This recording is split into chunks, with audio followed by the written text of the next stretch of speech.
Yeah, this is the fall. So now we're talking about, the big fish run up the rivers, and a lot of people are saying, the salmon season's over. Time to take the riggers off the boat and put it away. But really, the fishing is still good.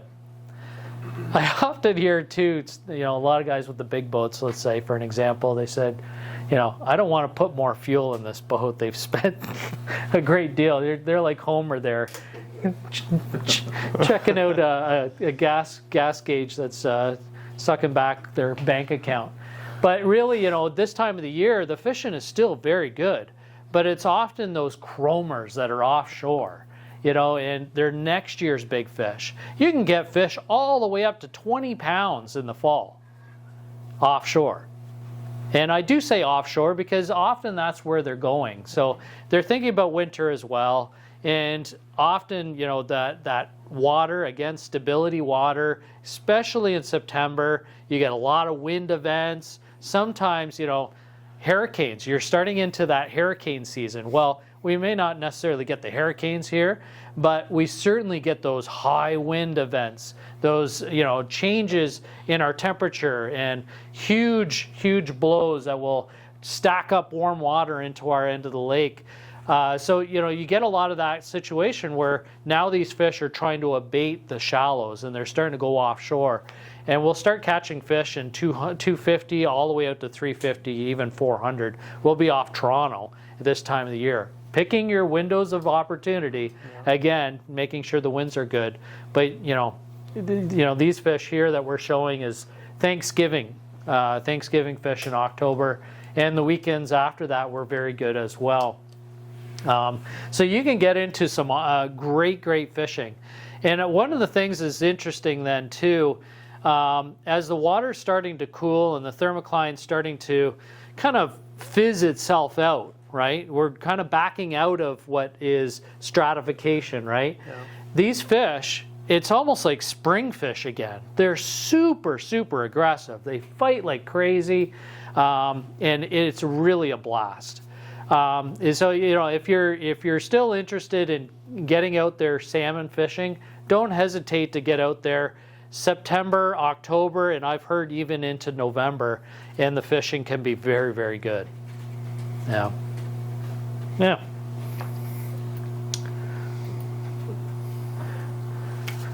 So that pretty much wraps us up for getting through the entire season, chasing these fish throughout around the Horn, I guess, around the lake.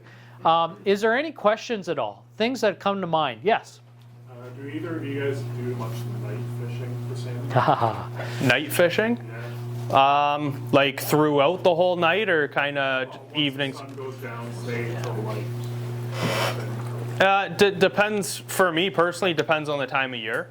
Okay. For stagers, that's when you can really get into good fishing. Are you talking trolling or? Yeah. Trolling most? Yeah. So if you're trolling, me personally, like I've done it for stagers.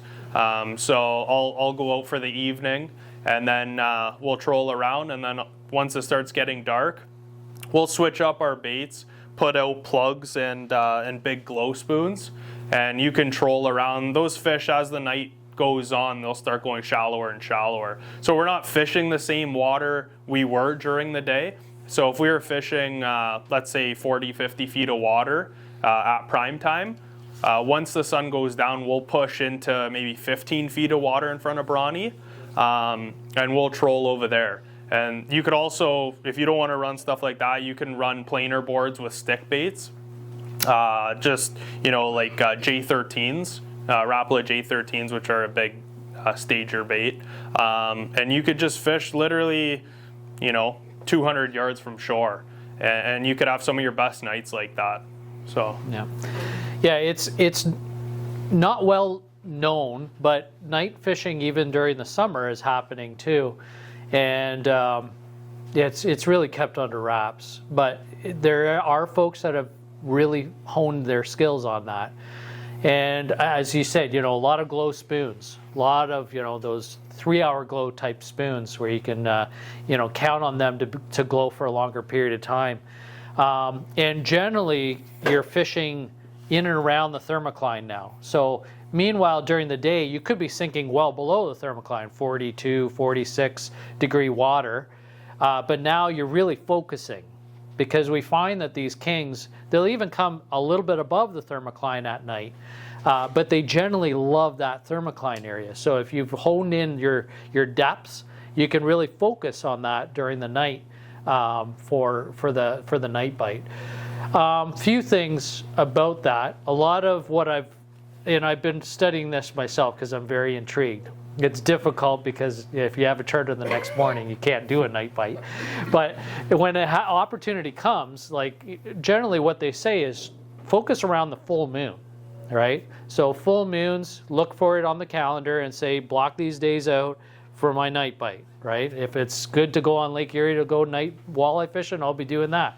But if it's nicer over here, I might give it a shot too. So yeah, I think it's one of those things where it's not well known.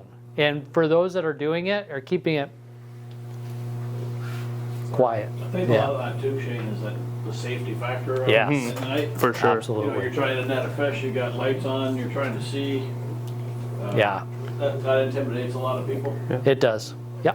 Can you run a plug off and play with a flasher? A plug? I've never done it. I've never done it. I would say you're better off just running it on its own. It's very erratic. Yeah, The action is the action. It doesn't need a flash or anything like that, and that's like I said, keeping it just away from your spread, the rest of the boat spread, kind of. Because it's erratic? Well, no, just because keeping it away, your whole spread is attracting the fish already and firing them up. So you don't really need a flasher ahead of it to draw fish in. Okay. So that's so erratic, the action in the water, it doesn't need much. Mm-hmm. So yeah, good point. Good point. Yes. Yep. If you're fishing a flasher fly and a flasher meat rig, would you just keep your speed slow and will flasher fly still work properly? Or do you still go like 2.2, 2.4? Yeah, you can, and even as much as 2.5, I would say you can get out.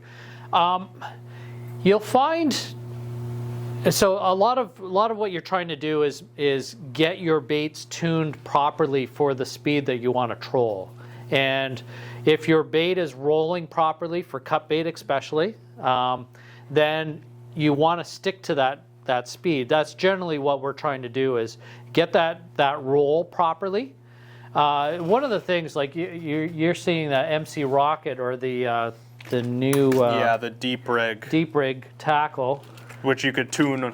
There's you one can right tune there. them on your own. Yep. Yeah. So you can tune that so that if it's more straight like this, you can troll faster. If you bend it more like a banana, you troll slower, right? So you be very careful with how much bend you want. In fact, I rarely put much bend on it at all. And it just, you want to make sure that it's about a rotation of about 1.5 rotations per second, right? So it's doing that kind of barrel, like almost dumping a barrel sideways, right? It's just doing that kind of a roll. You don't want it to do one of these tail helicopters that doesn't seem to catch fish. They like it to cup, just like a wheelbarrow, dumping it on the side. So will the fly work at the same speed then? You can. So the flies, they will work at times, at that speed. So let's say, for an example, my cut bait rigs are running at 2.0 on my fish hawk, and I'm focused on 2.0. I got the bait rolling perfectly. That's the way I want. My flies, you can catch fish on the flies too at that speed.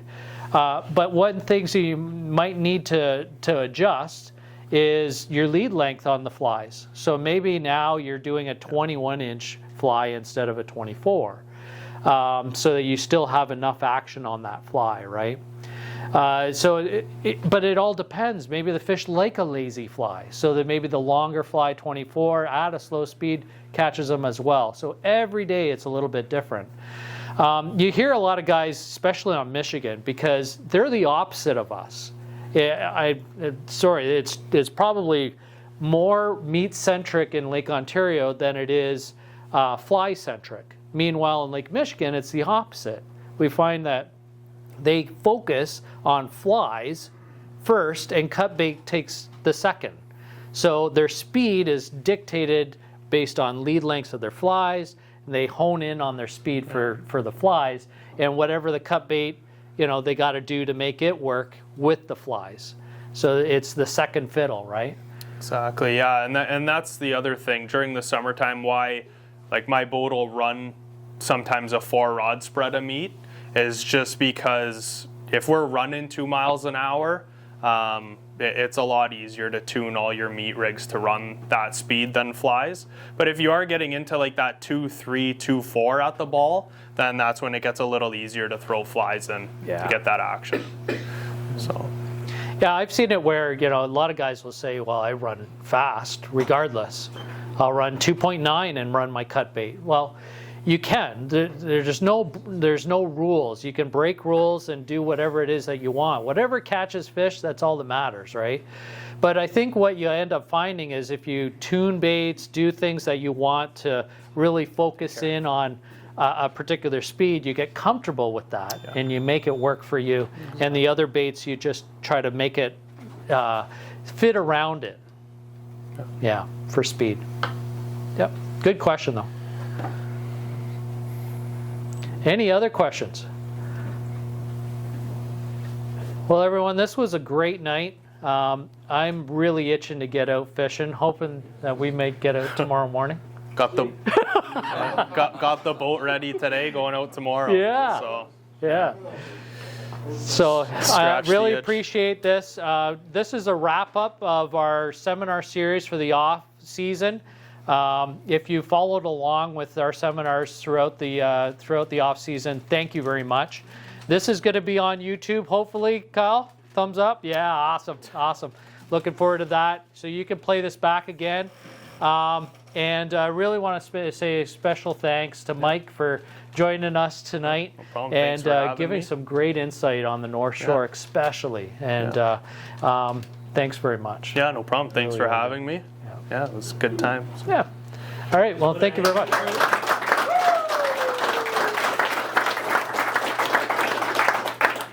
Everyone's welcome to